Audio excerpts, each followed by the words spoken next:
Bien, nous passons au séminaire d'aujourd'hui et notre invité est Pierre Assouline. Je dirais que le premier livre de lui que j'ai lu, c'est sa biographie de Kahnweiler à la fin des années 80. Livre très intéressant sur une personnalité tout à fait intéressante. Je crois que le second que j'ai lu, c'est la biographie de Gaston Gallimard. Personnalité tout aussi intéressante que celle-là. Aujourd'hui, je ne suis pas arrivé jusqu'au moment où je citerai, mais ce sera donc la prochaine fois, les Camondos, à propos de ces pages sur Swann et sur les origines de la famille Swann. Mais Pierre Assouline a aussi écrit une très beau livre sur je crois que c'est le dernier des Camondos qui s'appelle.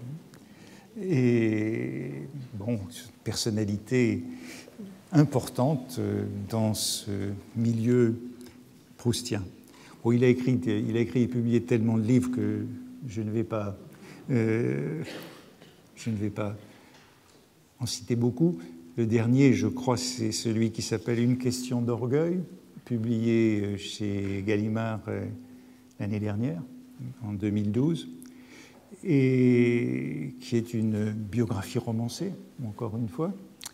Et si j'ai pensé à le faire venir ici, bon, c'est pas tellement en raison de son blog, La République des livres, qui est sûrement le blog littéraire le plus fréquenté.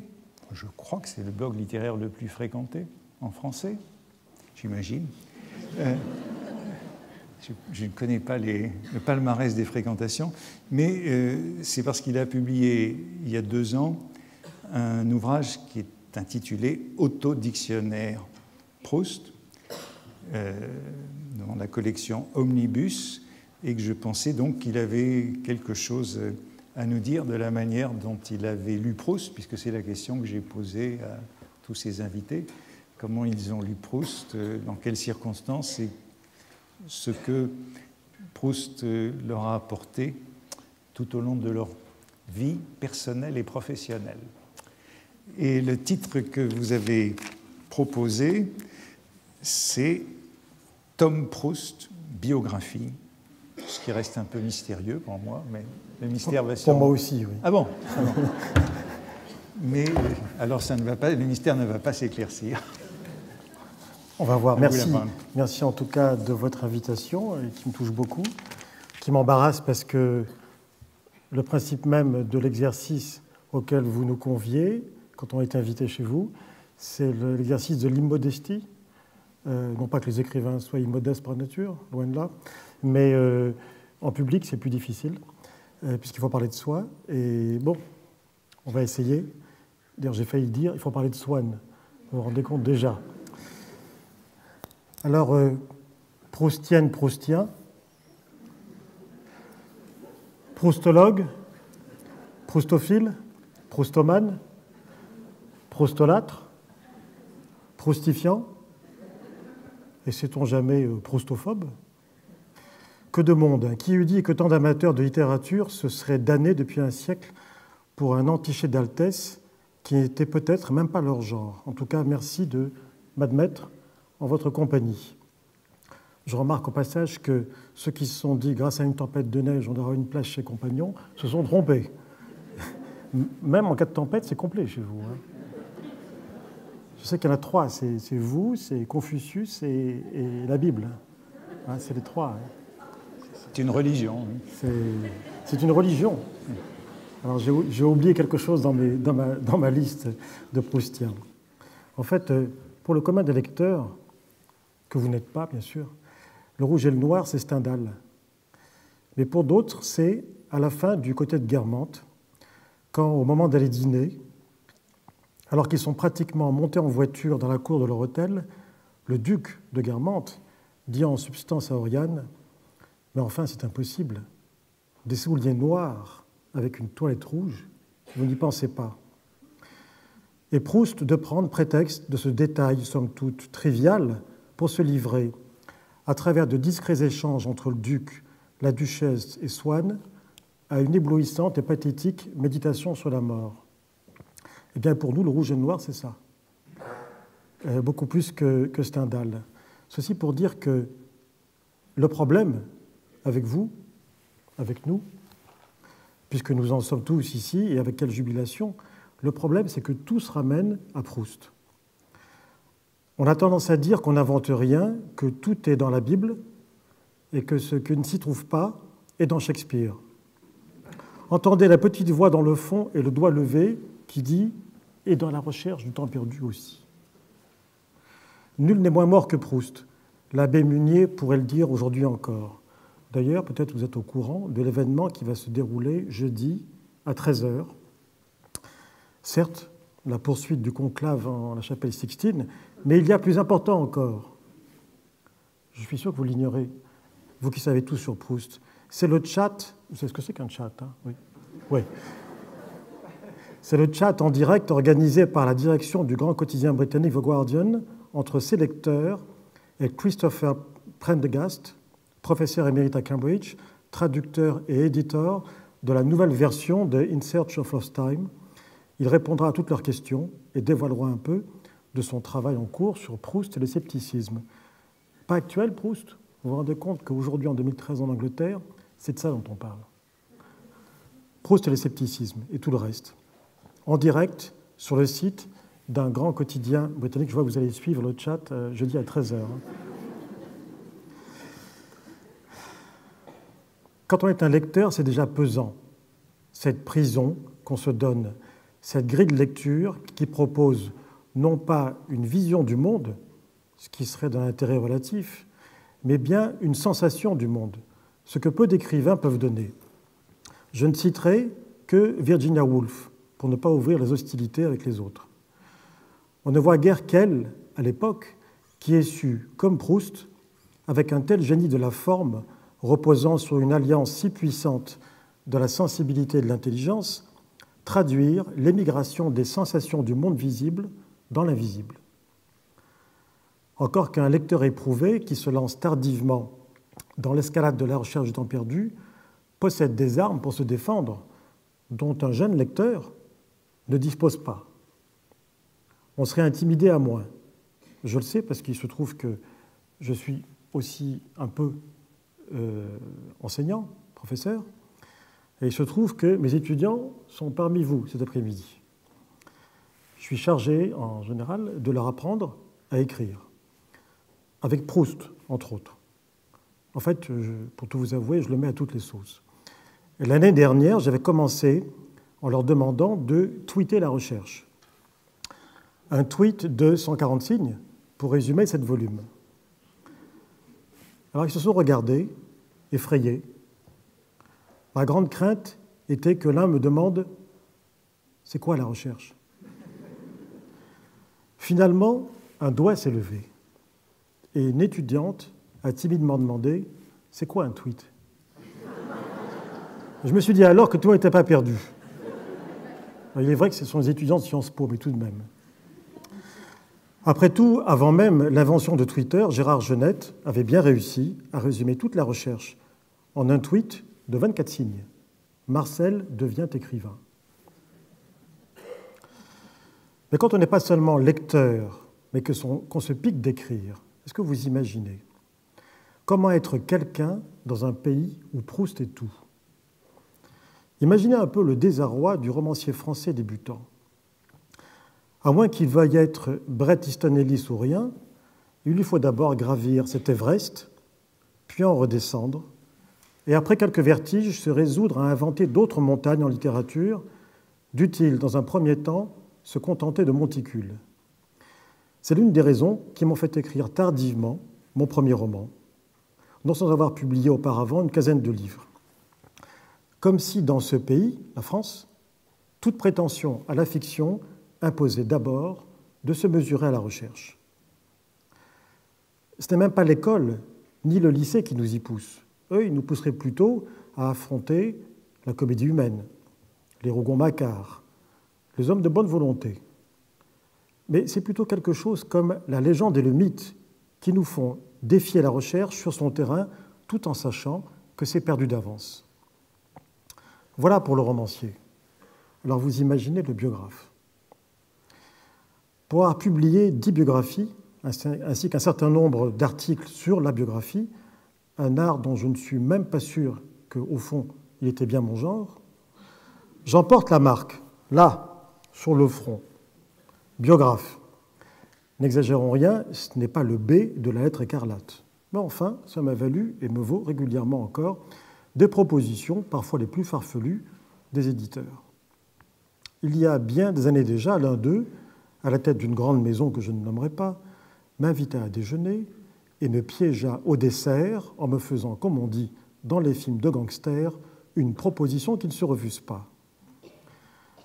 Ayant eu la faiblesse de lui confier un jour que Proust dormait à mon chevet de longue date, que je relisais La Recherche tous les 4 ou 5 ans, que mon plus puissant souvenir de vacances fut sa énième relecture durant un été à Venise, sous le phare, au bout de la jetée de la plage du Lido, durement assis sur des blocs de béton loyal, où j'ai vécu l'illusion d'un bonheur sans égal, où j'ai compris, comme jamais auparavant, que l'histoire qui se dépliait alors dans ma mémoire allait désormais inclure non seulement le souvenir de cette lecture enchantée, mais aussi le souvenir du lecteur ébloui que j'ai été cet été-là. Mon édition de prédilection était la plus nue, la plus dépouillée, car on a tous une édition de La Recherche, la sienne. C'est comme la Bible, pardon d'y revenir, mais quand on vous cite la Bible, il faut toujours demander laquelle, puisqu'il y a une douzaine de traductions en français. Pour les Anglais, c'est simple, c'est la King James. Et pour les Français, il y en a une douzaine. Et donc, traduction change. Là, ce n'est pas les traductions de Proust en français qui changent, mais c'est l'ergonomie, l'arborescence, la présentation, donc l'édition. Et moi, mon édition de prédilection, c'est la plus nue, la plus dépouillée, la moins savante, puisque c'est le texte nu, absolument nu, sans la moindre note, même pas longtemps, petit 1, je me suis couché, petit a, de bonheur astérisque. Je veux parler de cette brique qui est l'édition Quarto de Gallimard, qui doit bien peser 2 kilos, et qui a l'immense avantage d'inscrire dans l'inconscient du lecteur que La Recherche est bien un roman, et non pas 7 romans séparés. Mon exemplaire étant corné, abîmé, déchiré, crayonné, stabiloté, truffé, rongé par le sable et par le sel marin. Quand on les tourne, ces pages, il suffit d'y coller l'oreille pour y entendre le vent du large. Mais c'est un exemplaire si merveilleusement vivant, ne dormant que d'un œil dans la bibliothèque, dans le fol espoir d'être repris sans attendre l'occasion d'une prochaine villégiature. Bref, l'éditeur qui me piégea ce jour-là, sachant tout cela, babillant sur l'art et la manière de se souvenir d'une épopée du ressouvenir, l'incomparable noblesse de la vraie distinction, la richesse des métaphores, la petite phrase de la sonate de Vinteuil, Charlus déniant à Adalbert de Périgord le droit de porter le titre de duc de Montmorency, et puis sans coup férir, il m'encouragea à écrire une biographie de Proust. Jamais je n'aurais osé, jamais. Je signai un contrat, une folie, je ne parle pas de la somme bien sûr, mais du projet. Je dénonçai le contrat moins d'un mois après et nous restâmes bons amis. Il faut comprendre, pour le biographe, il y a 3 cas d'école. Le premier, le biographe a bien connu son héros. Bon, de ce côté-là, ça va. Il est parti un peu tôt, Proust, et je suis arrivé un peu tard. Mais enfin, j'étais très fier d'avoir souvent bavardé avec Philippe Soupeau, qui me racontait son Proust, avec qui il avait eu plusieurs longs entretiens, 7, je crois, dans un taxi, chaque fois, presque. Drôle d'endroit pour un rendez-vous avec un jeune homme fou de littérature. Mais enfin, bon, c'est Proust. J'étais très fier de dire partout que je connaissais l'homme qui connaissait Proust. Soupeau étant alors le seul de nos contemporains vivants à avoir le grain de la voix de Proust dans le creux de l'oreille et l'intensité de sa poignée de main dans le creux de sa propre main. 2 éléments essentiels pour un biographe. Car un biographe, si excellent soit-il, s'il n'a pas entendu la voix de son personnage, s'il ne lui a pas serré la main, il lui manquera toujours quelque chose. Enfin, Laurent Pierrequin et André Mauroy ont eu le privilège d'écrire des biographies de Proust en ayant eu accès soit à lui-même, soit à son entourage et à leurs témoignages. Mais George Painter, par exemple, dans les années 50, aurait pu lui aussi avoir les témoins, mais il est passé à côté, il n'en a pas profité, pour des raisons que je ne m'explique pas. Deuxième cas de figure qui se présente au biographe, il n'existe rien, ou presque, sur son sujet. Ce fut mon cas pour les vies de Gaston Gallimard ou de Daniel Kahnweiler, sur lesquels il n'y avait pratiquement rien. Même pas les dates de naissance dans le Larousse. Tout est à trouver, à exhumer, à ressusciter. Ce qui ne va pas de soi, car on peut faire fausse route en l'absence d'archives, prendre des chemins de traverse qui ne mènent nulle part.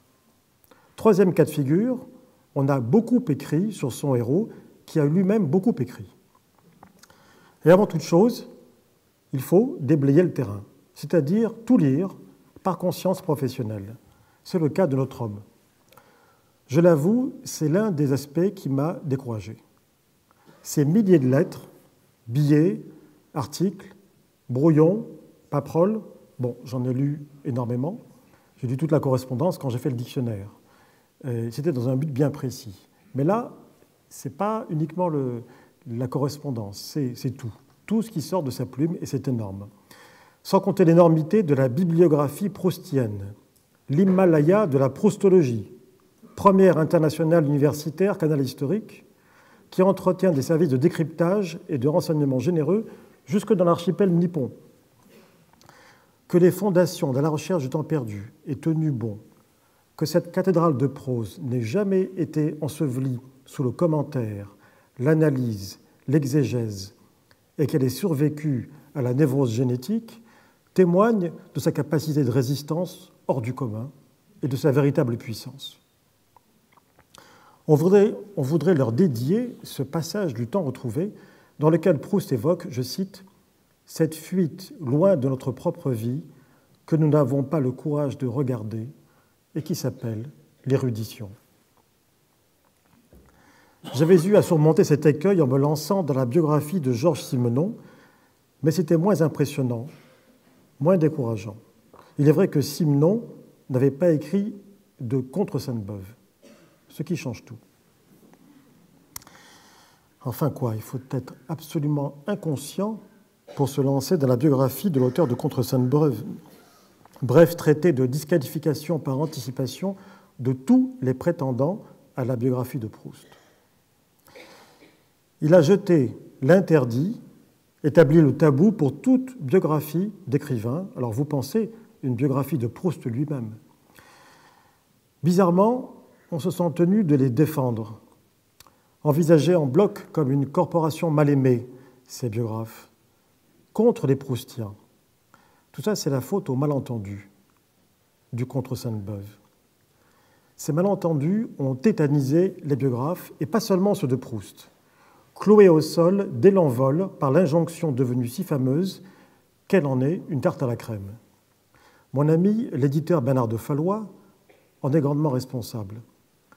C'est lui qui a découvert, outre Jean Santeuil, le fatras de papiers divers qu'il a réuni sous le titre arbitraire de Contre Sainte-Beuve. Il ne l'a certes pas inventé, puisqu'il l'a trouvé dans une lettre de la main de Proust. Mais la remarque de Proust dans sa lettre portait sur la préfiguration du roman, et non sur cet ensemble de papiers. Consacré comme un titre de livre, canonisé par la Pléiade, il est censé résumer l'hostilité viscérale de Proust à la biographie, comme si l'art de la biographie consistait à expliquer la poésie de Baudelaire par la couleur de ses yeux. Donatien Gros, qui vient d'y consacrer un essai, propose de débaptiser le livre pour le rebaptiser « Après Sainte-Beuve ». Et pourquoi pas ? Le précieux index général de la correspondance de Marcel Proust, mis au point par la Société japonaise d'études proustiennes, dans cet index, la fiction et la réalité se rejoignent dans le même corpus de l'index des noms de personnes et de personnages. On ne saurait mieux écrire. Même les illettrés savent que Proust oppose le moi intime, profond, créateur, au moi social, mondain, superficiel. Or, rien n'est plus fabriqué que cet antagonisme, surtout quand on le présente comme subversif en son temps, alors que, Antoine Compagnon le sait mieux que personne, Émile Faguet, les frères Goncourt et d'autres encore, avaient déjà critiqué la méthode de Sainte-Beuve.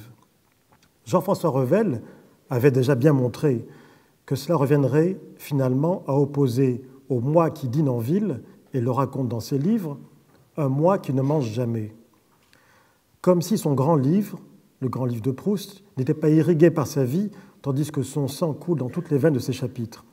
Pas un fait, pas un mot, pas un son, pas une odeur, pas une couleur, pas une voix, pas une note de musique, pas une humiliation, pas un sourire qui n'en soit issu avant d'être naturellement malaxé, métamorphosé, transcendé, tant et si bien qu'il est aussi vain de nier cette filiation que d'en chercher les clés. George Painter est responsable, comme je vous l'avais dit, je crois, une fois dans un texte, de la proustification de Proust et de la confusion entre la vie et l'œuvre. Mais quel plus bel exemple d'unité de l'œuvre à la vie et réciproquement que l'édification de cette grande machine romanesque. Elle a la négation même du principe exposé succinctement mais radicalement dans sa critique de l'esprit Sainte-Beuve. Mais à force de les tirer en théorie, les glosateurs en ont fait un axiome de nature à terroriser des générations de biographes.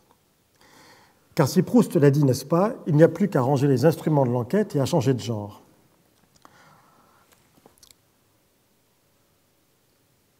N'empêche, avec la mort de George Painter et celle de Philippe Kolb, on a eu le sentiment de perdre quelqu'un de la famille.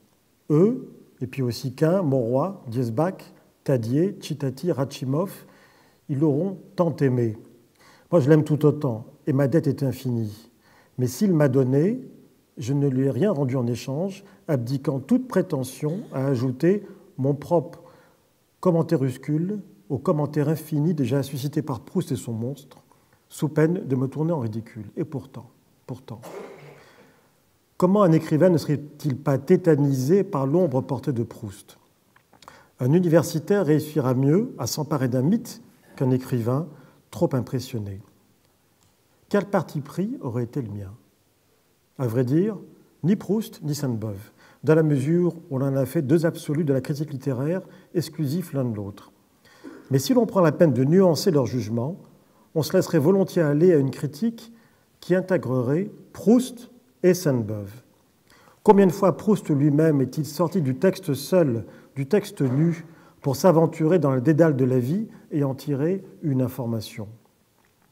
À défaut d'avoir à modifier la langue, comme Joyce et Céline l'ont fait, il a profondément bouleversé notre perception du monde en nous plaçant dans cette tension inconfortable mais si troublante où les secrets du sentiment luttent contre les vérités de l'intelligence.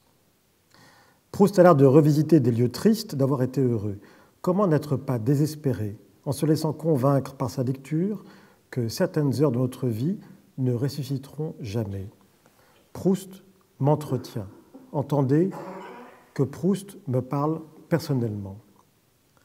Sa puissance comique est insuffisamment soulignée, quand bien même André Mauroy s'y était employé, dans le vocabulaire bien sûr, mais aussi les situations, les gestes, l'ironie, les mimiques, les quiproquos, les caricatures, le langage, l'autodérision, le pastiche, les manies, la satire, les jeux de mots bien sûr.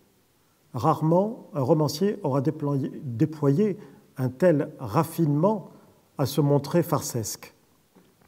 S'ensuit un rire par lequel l'auteur communique au lecteur sa propre jubilation, distinguée bien sûr, sans que jamais le sentiment tragique de la vie ne cesse de traverser cette histoire.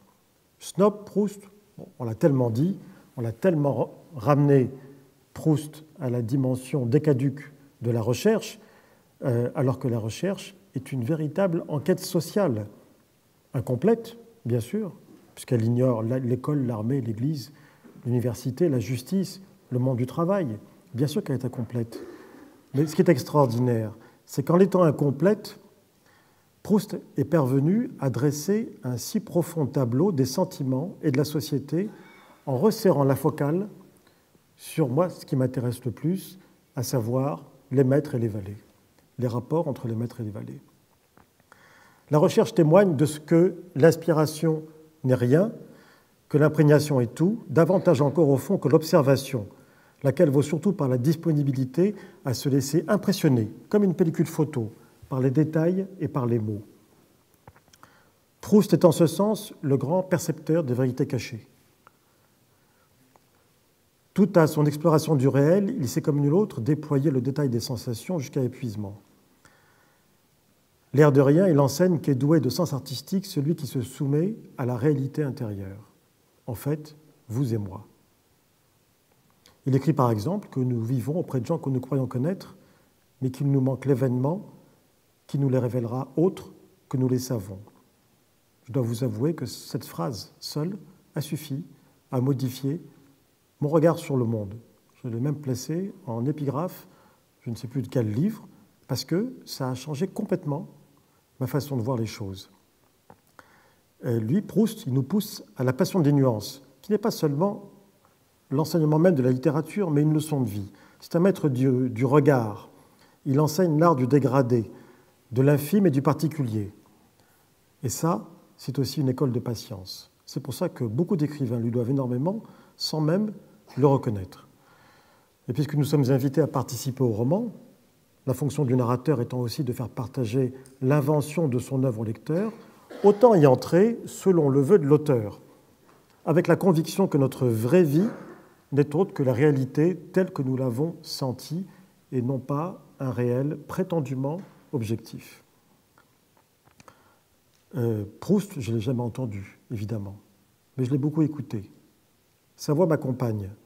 Il est celui qui m'a appris à écouter en moi-même. Je lui dois mon oreille intérieure. Il m'a appris à lire sans confondre la lecture et la conversation. Analogie séduisante mais trompeuse, car la seconde dissipe la jouissance intellectuelle et le travail de l'esprit sur lui-même que seule la solitude du lecteur procure. Il m'a appris à me souvenir, c'est-à-dire à me déprendre de l'enregistrement heure par heure de ma vie, puis à me confier à l'oubli. Un classique, c'est un livre qui n'a jamais fini de dire ce qu'il a à dire. Comment ne pas être désespéré en se laissant convaincre par la lecture de la recherche que certaines heures de notre vie ne reviendront jamais. Et puis surtout, quelle leçon de liberté. Quand vous me demandiez qu'est-ce que Proust m'a apporté, j'avais envie de vous répondre par un seul mot, liberté. Reconnaissance éternelle qu'un exercice d'admiration ne saurait épuiser. Proust enseigne à l'écrivain à faire ce qu'il veut, à mettre tout ce qu'il veut dans un roman, surtout s'il veut un roman total. Histoire, histoire de l'art, géographie, poésie, anthropologie, que sais-je encore. Il permet aux écrivains de se désinhiber, surtout les écrivains français, si coincés dans leur catégorie, dans leur genre, dans leurs étiquettes. Bien sûr, il n'est pas le premier. Le premier, c'est Cervantes, enfin pour moi, c'est Cervantes. Cervantes fut le maître en la matière et son Quichotte demeure un indépassable incitateur à se libérer des chaînes de la narration. Mais enfin, Cervantes, on ne sait pas trop quelle tête il avait, alors que Proust, on connaît son sourire, et puis on l'a tous vu jouer de la guitare avec une raquette de tennis dans le jardin du Luxembourg, ça crée des liens. N'allez pas croire pour autant que c'est un écrivain pour écrivain, comme on le dit souvent de Faulkner. La recherche du temps perdu est à tous. Il faut se l'approprier. Elle ne demande que cela. C'est le vrai chef-d'œuvre en ce qu'elle nous explique ce qui nous arrive mieux que nous ne saurions le faire. Ces pages résonnent et retentissent en nous. Même Céline, oui, Céline, celui-là même qui expédia la recherche cum grano salis, en estimant que, je cite, 20 pages pour dire que tuture en cultatave, c'est trop, eh bien, Céline avait fini par rendre les armes face au génie de Proust dans une lettre à Lucien Combel. Dans une formule, d'ailleurs, dont Edgar Faure a fait son miel, Céline reconnaissait il y aurait eu 2 grands écrivains en France au XXe siècle et l'autre s'appelait Marcel Proust. Marguerite Duras elle-même, dans l'une de ses conversations, a payé sa dette à Proust. Oui, Duras. Elle dit justement qu'il lui a appris la gravitation de l'esprit autour d'un axe unique qui est la conscience de l'auteur. Et qu'à cette seule condition, le monde créé tourne ou ne tourne pas. Et que si l'écrivain juxtapose à sa conscience une fausse conscience, apprise ou dictée, son entreprise non seulement manque d'harmonie, bien sûr, mais ne rend compte de presque rien. On s'en souvient, en un clin d'œil complice, sa maman adressait à son petit loup une phrase codée tirée du Bourgeois gentilhomme. fais comme si je ne le savais pas. On devrait la prendre au mot, s'en souvenir en relisant la recherche comme si on ne la savait pas. Il faut rester prêt à accueillir, fût-ce avec retard, ce qui nous avait échappé. De toute façon, une œuvre pareille, si on la reprend à tous les âges de notre vie, on la revit différemment, car notre regard a gagné en expérience et, qui sait, en sagesse. Un classique, j'y reviens, et c'est Italo Calvino qui nous l'a appris, qui l'a défini ainsi. Un classique, c'est une œuvre qui n'a jamais fini de dire ce qu'elle a à dire. Et vous avez bien raison, cher Antoine Compagnon, de nous inviter à relire Proust dans un certain état de naïveté, comme si nous ne le savions pas, comme si nous ignorions que son ombre tutélaire domine la littérature française depuis un siècle. Naïf au sens ancien de naturel, fidèle à sa propre nature. Le lire presque comme ont pu le faire ses premiers lecteurs, ignorant de l'homme qu'il fut, ignorant de la science exégétique que sa création a suscité, ignorant de la datation exacte du cahier Dux et de tout le reste. Et puis ensuite, il faudrait écrire sa biographie avec un peu moins de naïveté tout de même, en sachant que de toute façon, on sera critiqué, soit pour avoir trop lié l'œuvre et la vie, soit pour les avoir trop disjoints. Mais dans les deux cas, on sera critiqué. De toute façon, les proustiens sont une secte assez intransigeante et ils n'acceptent pas facilement des interprétations qui bousculent le canon. En tout cas, cette biographie, que je n'écrirai pas, serait la première de l'ère Google.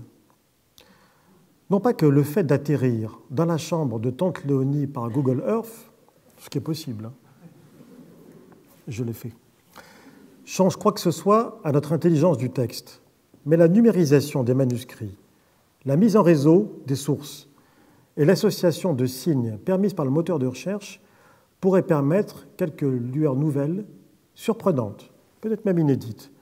Non pas tant des documents, des archives nouvelles, il ne faut pas rêver, même si, un jour ou l'autre, les fameuses lettres torrides à Léon Daudet, dont parlait autrefois Julien Green, finiront bien par sortir des armoires de celui qui les conserve jalousement quelque part en Italie. C'est ce qu'on dit. On verra bien. En attendant, ce qui distinguerait une biographie de Proust de l'ère néo-Google par rapport à toutes celles de l'ère vétéro-Google, c'est le pas de côté dans la manière de regarder toute cette histoire. Je ne voudrais pas vous laisser sur un adieu désenchanté du genre « Comment je n'ai pas écrit une biographie de Proust ?» ni sur un constat amer du type « Contre Sainte-Beuve m'a tué ». En fait, comme souvent, lorsqu'on est habité par un désir de livre, non pas une idée de livre. Un livre, c'est jamais une idée. Un désir de livre. On tourne autour pendant des années jusqu'à ce qu'il vienne nous rattraper et s'impose à nous. C'est une question de forme. La forme adéquate pour ce qu'on a à écrire n'est pas qu'une question de kairos. Il faut que cela mûrisse, que cela rumine, que cela se décante, que des rencontres intérieures se fassent et que des croisements s'opèrent. Et puis un jour, ça advient ou cela n'advient pas. Il ne faut pas se forcer. Voilà pourquoi, après l'avoir ruminé pendant près de 20 ans, je vais vous confier, comme vous le savez, comme disait Sioran, on écrit pour dire des choses qu'on n'oserait confier à personne.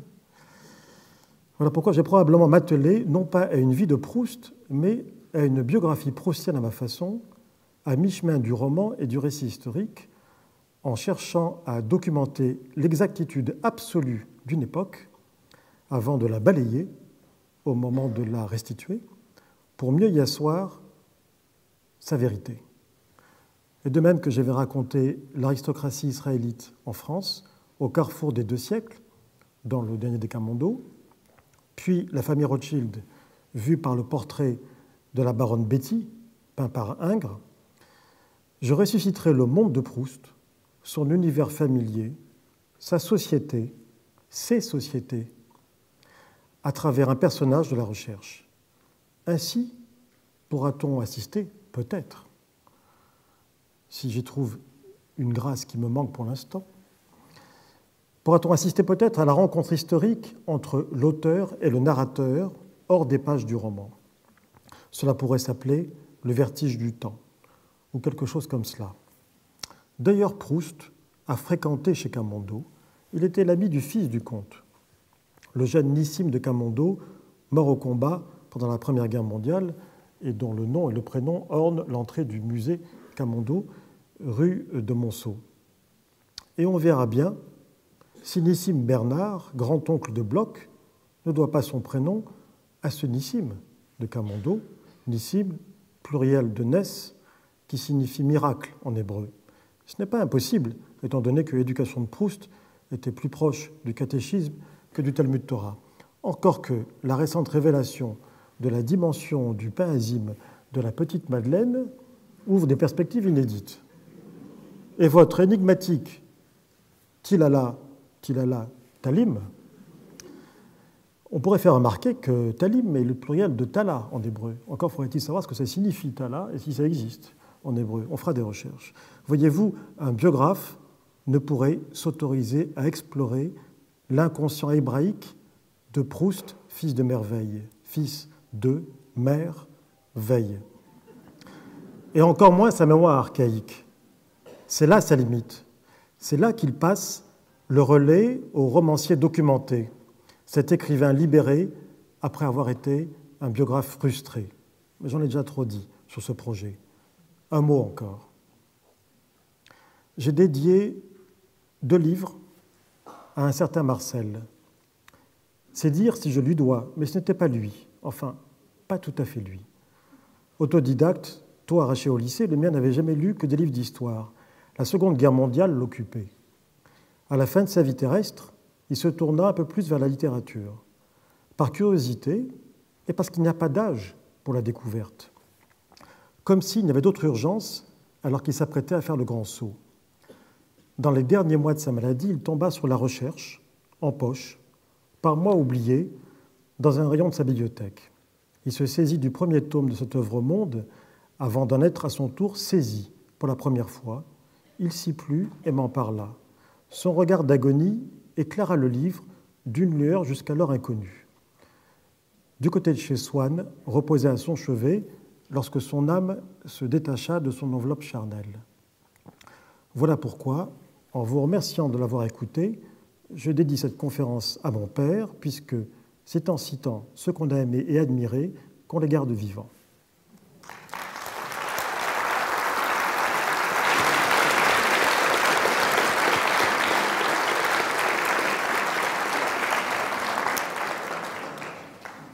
Bien. Je suis heureux d'apprendre qu'il y a un chat sur Proust jeudi avec Christophe Prendergast, qui est en effet l'éditeur de la seconde traduction de Proust en anglais. Et lorsque j'utilise la traduction de Proust en anglais, ici j'ai plutôt tendance à utiliser celle de Scott Moncrief. Enfin, j'ai dit pourquoi, parce que je me suis rendu compte en faisant ce cours que j'avais envie de savoir comment les gens avaient lu Proust à l'origine. Déjà le titre. Déjà le titre, enfin. Et donc on a, en vérité, avec Scott Moncrief, on a un bon témoignage d'une lecture originale, puisque c'est publié en 1922, donc c'est... Et comme on n'a pas beaucoup de ces témoignages, c'est intéressant de voir comment il a compris un certain nombre de ces passages. Mais Christopher Prendergast a lancé une nouvelle édition de Proust dans les années 1990, qui est publiée chez Penguin. Donc c'est une série de volumes, puisqu'ils sont tous traduits par un traducteur différent. Et donc il y a peut-être pas la cohérence qu'on voudrait de l'ensemble de la traduction, mais c'est celle qui en ce moment se vend beaucoup en langue anglaise, l'autre étant jugée un peu démodée. Mais enfin, elle a été révisée plusieurs fois et elle est encore une 4e fois en cours de révision, par exemple. Et en effet, il doit publier dans quelque temps un livre sur Proust et le scepticisme, qui que j'ai lu sur épreuve déjà. Et c'est un des très bons commentateurs de Proust. Painter n'a pas voulu rencontrer, vous l'avez dit, pour faire sa biographie de Proust dans les années... Donc elle est publiée en 65 en français, oui. Je crois en 62, le premier volume en anglais. Il y avait évidemment beaucoup de témoins vivants encore. Il ne voulait pas les rencontrer parce qu'il disait qu'ils avaient déjà tout écrit. Tous les souvenirs étaient publiés et que les correspondances, les souvenirs étaient publiés et qu'au fond, quand on allait les voir, c'était plutôt de la fiction qu'ils vous racontaient que de... Oui, je pense que Painter n'était pas assez journaliste. Il n'était pas du tout, d'ailleurs. Non, pas du tout. Donc, on ne peut pas lui reprocher. Oui. Mais s'il avait été un peu journaliste, il serait que même ceux qui ont écrit, quel que soit le sujet, n'ont jamais tout écrit. N'ont jamais tout écrit. Il faut aller les voir pour chercher autre chose, fût-ce un mot, une piste, une lueur, une phrase qui changera tout. Et il suffit de voir, on peut le voir d'ailleurs sur Internet, sur le site de l'INA, la série fameuse de l'ORTF sur ces portraits souvenirs. Portraits souvenirs. C'est Roger Stéphane, je crois, avait fait sur Proust, où on voit Célestin Albaré, Paul Morand, André Mauroy et d'autres parler de Proust. C'est extraordinaire. Hein. Tout le monde peut les voir sur lina.fr. C'est extraordinaire parce que même ces gens-là qui ont écrit, qui ont témoigné, quand on les entend nous-mêmes, il suffit d'une façon de prononcer un mot, d'une inflexion, pour voir qu'il y a quelque chose qui nous avait échappé et que soudainement on comprend. C'est un bon exemple, parce qu'on voit Paul Morand, on voit Paul Morand qui lit son livre. Précisément, il lit ce qu'il a déjà écrit. Alors, ce qui est évidemment nouveau, mais je crois que j'en ai parlé dans un cours, c'est sa prononciation. Ah oui. On a parlé de cette plisse déjà un jour, je crois, ici. Il parle beaucoup de la plisse de Proust, cette plisse, cette pelisse qu'il prononce toujours. Il y a une prononciation de Paul Morand. Évidemment, c'est ces choses-là qu'on peut sentir, percevoir dans ce témoignage. Mais en même temps, c'est vrai, quand on voit ce portrait souvenir de Paul Morand, la plupart sont dans dans une routine. Ils répètent ce qu'ils ont. Tous les témoins, pour toutes les histoires, tous les sujets. Ouais. Vous savez, sur la 10 biographies que j'ai faites, les 6 ou 7 premières, j'allais toujours voir des témoins et des archives, systématiquement. Et à partir de, je ne sais pas, 6e ou 7e, j'ai commencé à aller voir un peu moins les témoins, ou plutôt à aller les voir les mains dans les poches pour bavarder. Pas pour les interviewer, parce que je savais que ce qui est normal... c'est déjà écrit. Nous sommes nous-mêmes tous des témoins. On est interviewés par rapport à des gens qu'on a connus. Eh bien, on agrandit notre propre situation dans l'image. Notre rôle, on l'agrandit, on transforme un peu les choses. Alors, il y a des choses dont on est sûr qu'elles sont advenues, mais la mémoire trahit les dates, les lieux, quel que soit l'âge. Donc, il faut aller les voir, les témoins, les mains dans les poches. Mais il faut se fier aux archives. Enfin, ça, c'est ma règle. Encore que sur Camondo, qui est mort en 1932, c'est loin, mais enfin, c'est pas si loin que ça pour moi. Et j'ai écrit Camondo à la fin du XXe siècle, donc ça me paraissait pas si loin. Camondo, il restait une personne qui pouvait dire « j'ai connu le comte de Camondo ». La baronne Liliane de Rothschild, qui avait 12 ans et que son père traînait le dimanche déjeuner rue de Monceau chez ce vieux monsieur assez ennuyeux, qui était un ami de son père. Bon, qui avait des souvenirs très vagues de tout ça. Mais sinon, il n'y a plus de témoins. Oui, quand on s'est mis à travailler sur Proust les uns et les autres, il y avait en effet beaucoup de témoins qui étaient encore... Et vous ne connaissez pas sa voix? Comment? Sa voix, vous ne l'avez jamais entendue? La voix de Proust? Oui. Ben, il n'y a pas d'enregistrement. On connaît la voix d'Apollinaire. Hélas. Il y a un enregistrement. On connaît la voix d'Apollinaire, hélas. Non. Apollinaire lisant ses poèmes, c'est à fuir. Oh.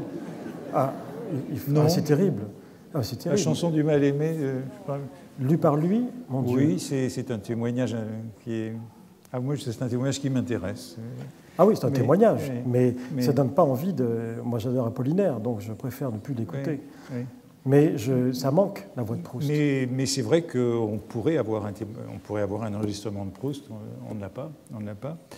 Mais à l'époque, on a commencé à travailler sur Proust, les uns et les autres, il y avait encore beaucoup de témoins. Je raconte toujours que mon plus grand regret, c'est d'avoir refusé d'aller déjeuner avec Céleste un jour où quelqu'un me l'a proposé et où je travaillais sur les manuscrits de Proust à la Bibliothèque nationale. Et je n'ai pas voulu quitter les manuscrits pour aller déjeuner avec Céleste. Eh bien, vous voyez la différence entre vous et moi, notamment. Vous seriez allé déjeuner, oui. Non. Moi, mon grand regret, c'est de ne pas avoir déjeuné avec Georges Belmont pour lui demander qu'est-ce qu'il a changé dans les mémoires de Céleste. Mais Georges Belmont, je ne sais pas quand il est mort. Il est mort pas très tardivement. J'aurais pu le rencontrer parce qu'on m'avait proposé Georges Pelorson. Et on avait un ami commun et j'aurais aimé savoir comment il avait fait. Ce qu'il avait mis de lui-même. Ce qu'il avait mis de lui-même. Oui. Alors, vous évoquiez ce portrait souvenir de 62. C'est en effet après ce coup d'éclat de Céleste qu'il a lancé ces souvenirs de Céleste. C'est Céleste qui a tiré la couverture à elle dans cette émission. C'est bien le moins. Comment ? C'est bien le moins. De manière magistrale. Alors vous dites, oui, ce qui est très intéressant sur ces questions qui se posent souvent sur les rapports des romanciers français avec Proust. Et il y a un numéro de la NRF qui vient de sortir là, sur d'après Proust, qui s'appelle Après Proust. D'après Proust. Qui invite à une réécriture, un dépassement. Oui. Il y a quelques années, il y avait eu un numéro de la NRF où on interrogeait un certain nombre de romanciers français sur les écrivains qui comptaient pour eux. Et à cette occasion, aucun ne citait Proust. Et donc c'est un peu une réparation de ce numéro d'il y a quelques années, en voyant en quoi Proust compte pour ses écrivains. Cela dit, c'était la moindre des choses de la part de la NRF, pour le centenaire de 1913, de faire un numéro Proust. Je veux dire que c'était normal. Hein. Oui. Et quel est le bilan, alors ? Vous dites le bilan, non, il n'y a pas de bilan, parce que là, d'après Proust, Philippe Forest et Stéphane Hautguy ont invité un certain nombre d'écrivains à aller plus loin, à réécrire. Bon, alors chacun fait son propre Proust. Il y a de tout. Moi, j'ai beaucoup aimé, par exemple, un article de Laure Murat, un texte de Laure Murat sur, justement, sur le thème, à propos de le rouge et le noir, les souliers noirs, la robe rouge et tout ça, sur ce passage. Elle en profite pour dire que, en fait, pour elle, la recherche est un éreintement absolu de l'aristocratie française dans toute sa vulgarité et toute sa grossièreté. Bon, c'est signé de Laure Murat, c'est intéressant parce que, bon, et c'est très bien fait, c'est très, très, très intelligent, comme toujours avec elle.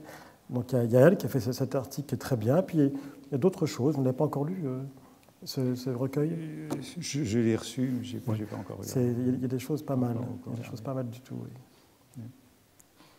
Mais ce que vous avez raison de dire, c'est que si c'est une école d'écriture, c'est une école de liberté. Parce que Proust on n'en a jamais assez. Proust se permet tout et n'importe quoi dans le roman. C'est pas le seul. Hein. Comment ? Victor Hugo se permettait tout. Hein. Notre-Dame de Paris, mettre des chapitres qui n'ont rien à voir avec l'histoire en plein milieu, il fallait oser. Oui. Donc, mais comme c'est Victor Hugo, on se dit, bon, c'est cette espèce de monument, on se laisse impressionner. Alors que Proust nous est familier, on l'admire, mais on peut parler avec lui. En tout cas, moi, c'est ce que je ressens. Et la façon dont il se permet des pages entières de digression, de folles digressions d'histoire de l'art ou de tas de choses, on se dit, bon, ben, s'il l'a osé, nous aussi, quoi. Pourquoi pas ? Et ça, c'est une école formidable. Il nous enjoint d'en faire autant. Oui, c'est aussi ce que montre, enfin les petites choses que je montrais avec les brouillons aujourd'hui, c'est qu'il fait des choses très improvisées jusqu'au dernier moment. Oui. C'est cette extraordinaire liberté qu'il a jusqu'au bout, de transformer le matériau qu'il a devant lui dans des épreuves encore. C'est en cela que la recherche est un roman inachevé, mais inachevé à jamais. Parce qu'il serait là encore, il continuerait à modifier en permanence sur un traitement de texte. Et ça continuerait, quoi, c'est infini. C'est le cas de pas mal d'écrivains, mais lui, ça se voit. Enfin, mais en peinture, c'est très courant. Hein. L'inachèvement, mais enfin, chez Stendhal, l'inachèvement de Lucien Levene, enfin, je veux dire, c'est même consubstantiel à la création romanesque. Donc, même si le temps, le mot temps, boucle la boucle du début à la fin du roman.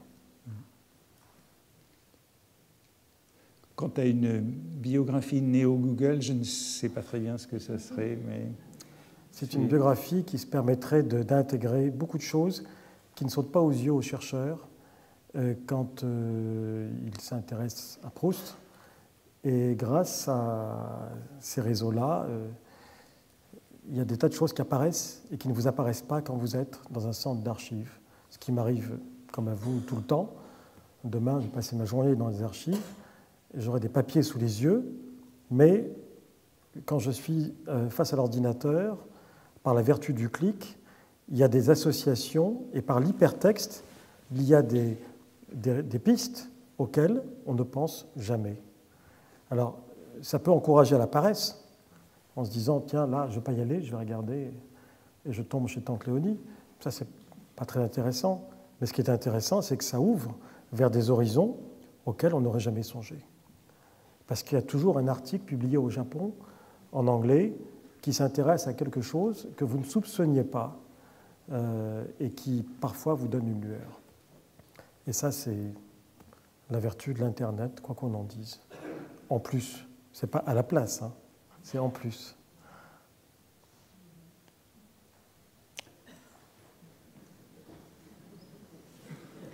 Vous avez l'air convaincu, hein? Oui. Oui. Non, on vit avec, de toute façon. Mais moi, j'attends plutôt le jour où on aura, plutôt qu'une biographie Google, une édition Google. C'est plutôt ça que je vois venir. Ça va venir. Une édition hypertextuelle, quelque chose comme ça.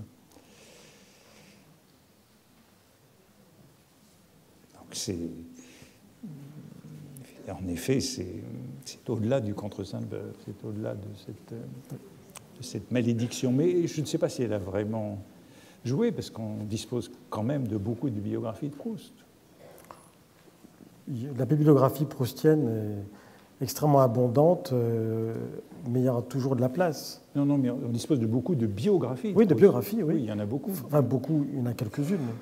De références, il y en a quelques-unes. Oui, il y en a quand même un certain nombre dans plusieurs langues. Oui. J'ai oublié de citer Carter en anglais. Enfin, ça n'a pas trop arrêté les gens. Non. Cette sorte de malédiction. Bien, écoutez, je crois que c'était à peu près les quelques remarques. On verra s'il y a quelque chose à dire de Talim la prochaine fois. Je crois que oui. Bien, merci beaucoup. Merci à vous.